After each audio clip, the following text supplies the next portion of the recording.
Welcome back to Lane Switching. Today, I'm here with my guest, none other than Double A. Welcome to the Whip My G. Thank you for being here today. Respect, my G. Thank So, you for having me. of course. So let's just start off quick. Tell us a little bit about your upbringing and perform music. Me shit. I was just a young street kid, just doing me. Ain't not much to it. Chilling. Just chilling. And growing up out east, did you always grow up out east? Nah. I used to actually. I grew up in Gamo, really. Like that's why I really grew up and shit. And then when I was 14, we moved in the east and shit. And then from there, yeah. That's dope. So, when and why did you start making music? Mostly the guys and shit. Everybody been telling me, "Oh, you got a talent. You could do this and that." So I said, "Why not give it a shot?" For sure. And what was the first year you started releasing? I think my first track I ever released was with fucking Nino and Boozy. Like what? Maybe it's gonna be 2 years soon, you know. And then, but I wasn't really taking shit seriously. And then, Oh, was that back through back? Yeah. From there, that's when it started. And then we dropped the Cypher. Then I dropped my single and shit. Yeah. And then, Sick. So, how did you get the name Double A? It's actually my friend in high school.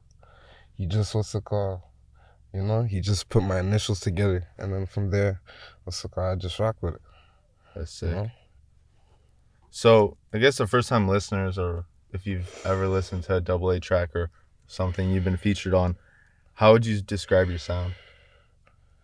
I mean, I could be melodic. I could just straight rap too.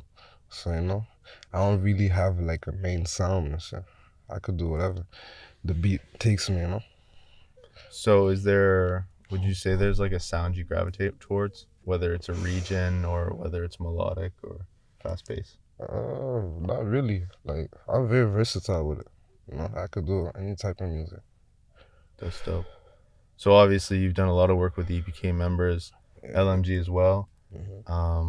What other artists do you want to work with, or do you want to work with outside of EPK, and not just Ottawa, just in general? Shit, I'll work with anybody. You feel me? I rock with anybody, really. Anybody want to work, tap in. Sure. Is there, I guess you could say, a dream feature? Someone you'd like to have feature on your track or feature on theirs? I would love to have a track with G Herbo. You feel me? That'd be dope. Who else? Probably Future too. You feel me? But yeah, other than that, I don't know. Do you gravitate towards the Chicago sound more than others? Not really. I fuck with it, but I'm not trying to sound like any type of outside. You feel me? Outside cities type shit. I'd rather fuck with my shit. Like I have my own song. For sure. Basically. So, besides the people you surround yourself with, what motivates you to record and release music? Mostly people believe in me, really. People that keep pushing me to drop music and shit, that be on my ass. Mostly the guys and stuff, some family members too. So I mostly do it for them. And when it comes to releasing, if it's not solo, if it's with a group or whatever, is there a process that you have yourself, or is it kind of just with whoever you're working with? That's how you kind of do the rollout. Whoever I'm working with, I don't really have a process on how I do my music and shit. I just either hop in the booth, either I write some shit, but I don't really have a little process. That's fair. So, what do you think separates this, I guess you could say, new generation of East End rappers in comparison to generations in the past? I don't know. I ain't really listened to you feel me? The old music like that Ottawa had in the past. I don't know. I wasn't really tapped in like that.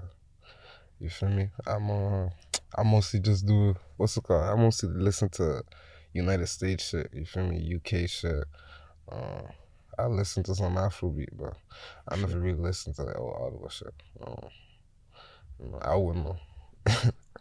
Do you think over the last few years, do you think the Ottawa space is growing, and do you think it has the potential to compete in the future with potentially United States, but also like just other Canadian cities? Definitely. Hell yeah. There's new talent growing every day. You know?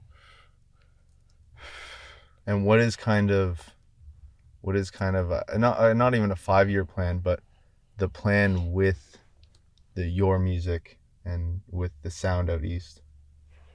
Shit, hopefully we can we can expand, you know? Have how can I say?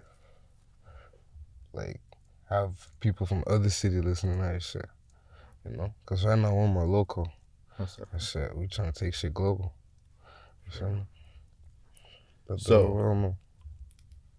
would you say, do you enjoy making songs with the guys or songs solo more, or you don't really care? It doesn't really matter. It don't matter, but I really fuck I really like doing music with the guys and shit, you know? It's a whole vibe, really. Is it that energy that I guess you could say motivates you as well to continue doing the hip hop shit? Mm, yeah, I guess. You feel me? Ain't gonna lie, I don't even know how to act. What No, the fuck? that's fair. That's fair. So, I guess what do you have planned for the rest of 2022 and going into 2023? Shit, I'm trying to drop more music. You feel me? More constantly. Not like I was doing last year. Last year I wasn't really on my shit. But I'm trying to be on my shit this year. You know? For So sure. definitely hear more from me. And when it comes to your hip hop, whatever, do you think when growing your brand, growing your image, do you think consistency is the most important thing? Oh yeah. Because consistency is what keeps people, you feel me? Like, that's what people keep hearing from you and shit. Like, you gotta be in you gotta be in people's face and shit. Like, people gotta hear from you more, you know? You can't just drop shit and not, you know, be out here. For sure. You know what I mean? And you know, obviously the music and dropping the music is important, but do you see yourself, whether it's this year or next year, do you see yourself doing live performances? Who knows? I'm open to it. I never did one, but I'm open to it, you know? Do We'll you see. do you think there's a difference, I guess you could say, for yourself when it comes to just the comfort zone? Obviously, you haven't done one yet, but being in the studio with the guys and having that pressure of being in the booth and putting out your best bars, do you think that's a similar pressure of being up on stage in front of fans? Nah. Because with the guys, I'm comfortable, you know? I could be myself anytime. But when it's new faces, it's like, oh shit. You know, you gotta come with it. You gotta perform. You can't fucking, you feel me? I can't miss a beat. I can miss a word. Like, you know what I mean? So that's definitely gonna put some pressure on me. But I And can't handle it. I don't really have that stage fright shit. yeah, for sure. And if you were to perform, you think it would be with your guys, or do you think you'd ever do a solo performance? Probably the beginning with the guys, you know, just to get more comfortable into it. But I'll definitely do some solos eventually. So, where can people find you on social media? Find me on IG, Snapchat, you know. Find me on IG on Scar with 2 A's underscore 3. And IG, you can find me on double A. That's dope. You know? So that was the Double A interview. I'm DF2. On double A. Peace, y'all.